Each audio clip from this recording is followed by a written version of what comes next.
প্ৰথমত আমি আসাম চৰকাৰৰ চিফ মিনিষ্টাৰ হিমন্ত শৰ্মাজীক ধন্যবাদ জনাইছো তাৰপিছত আমাৰ ডিসি স্যাৰ আৰু এসপি স্যাৰ আৰু এসডিপিও স্যাৰ আৰু ওসি স্যাৰক ধন্যবাদ জনাইছো আজি পৰা ইয়াত 1200 মান ৰেজিষ্ট্ৰেচন হৈ আছে তাৰপিছত আমাৰ যিমান কি লাগে ভাত চাত এতিয়া লগত প্ৰভাইড কৰি আছে কইল হোক কিৰপালিন হোক যিমান বস্তু যিমান লাগি আছে সব প্ৰভাইড কৰি আছে এটাৰ লগত মানে ধন্যবাদ জনাই আছো আৰু আমাৰ বহুত এতিয়া লগত বহুত কিবা লাগি আছে জেনাৰেটৰ হোক এটা লাইটৰ অসুবিধা হৈ আছে যদি আমাৰ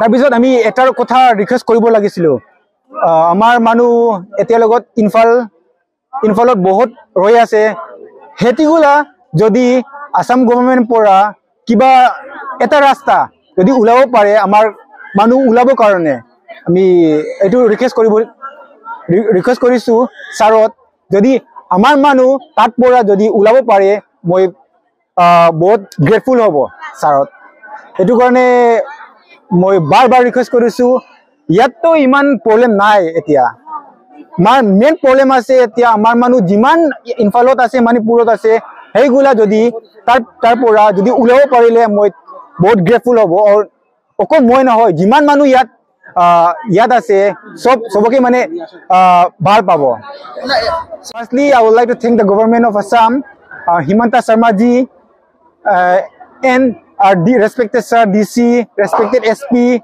respected SDPO, for all their help and for their guidance.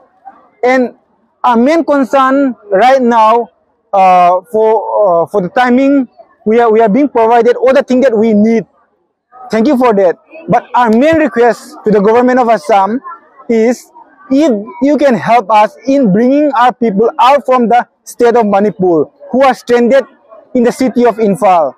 I would like to request the government of Assam, if you can bring them out, all our people who are stranded in Imphal.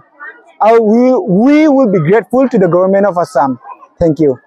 How many people today come? Till today, the total number of registration has crossed 1200 in this school alone. And there are more than 7 sub-centers in Lakhimpur area. So I can't give you the exact number, but in this school area, we have registered 1200 plus people. What is your name? My name is Lalfil Thangmar. What? Lalfil Thangmar. Yeah.